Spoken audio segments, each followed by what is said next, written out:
you have any thoughts on tinnitus secondaries before Yeah. you move to the I think so yes, there's a whole list of, you can claim all these different things as secondary to tinnitus. And again, look, sure, maybe there is a veteran out there that could nail all of those, but for the most part, a lot of them are very hard to connect. Not impossible. Nothing's impossible, right?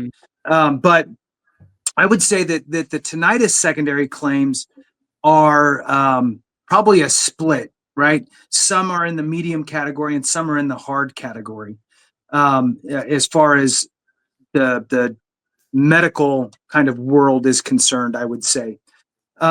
Now, what would have made your guy's story different is maybe if on a self-assessment in the military, on his exit evaluation, he checked the box that said headaches.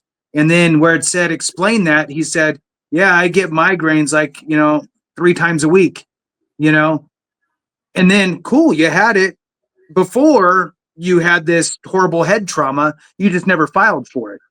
So life, I just want to throw out there that life happens and you're going to continue to push on and have a life, and you're going to get injured and you're going to get hurt and you're going to get in a car wreck and all these different things are going to happen to you.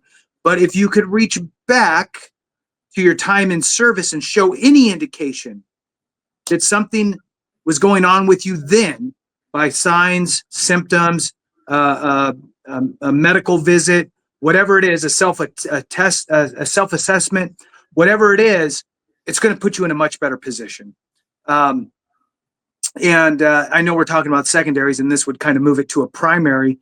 But I also think, Clay, that sometimes people think that, well, let me just file it as this because I hear that it's easy to connect it this way. And it's like, well, but is it the right way? Because really, if you ordered your records, you might have complained about it when you were in. I don't know, So if you do not have your service treatment records, order them with the SF 180 form, SF standard form 180. So tinnitus claims secondary, I think it kind of falls into 2 different spots. I think that tinnitus with anxiety or depression probably falls in the medium category, depending on the severity of the tinnitus. My tinnitus is not severe. I am definitely on the lower scale. It's annoying, but it's not debilitating, if that makes sense. Quiet rooms pretty much suck, because it's like you get that funky sound. So I do white noise and that type of stuff just to sleep, and it's totally fine. I don't have, it's not ruining my life or anything. But I hear other people that it's like, oh, it's super, super severe. And I can see how that could be, that can cause some mental anguish, if you will. At the end of the day, Clay, I think that it's funny because you always talk about your evidence-based, right? Don't rely on the VA to uncover everything and draw all the lines and connect all the dots for you through a 10-minute C&P exam or 20-minute or an hour if it's a mental health. But whatever, don't rely on that. Provide your evidence and try to get that threshold up over the at least as likely as not aspect, right? Make it to where it's obvious that this is what's going on, right? Versus let me just give the bare minimums. This is why I'm really a fan of, look, file your intent to file, take your time to develop your claim, pull in all your evidence. The way you need to view this is you are filing this claim. It's a legal process, right? It's all evidence.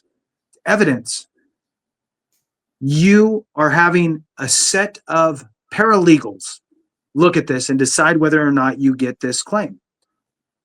If you disagree with their decision, you could push it to a judge and have the judge look at it. That is literally what's happening. Well, not really literally. I guess it's not.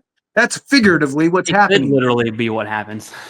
It could be, right? So the idea is that you need to act like you're going to court because you kind of are. It's just that you can circumvent going to the judge if you can provide enough evidence up front with the mediator to actually rule in your decision, right? Or rule in your favor with the decision. Anyway, over to you, Clay. Let's talk about the hard ones.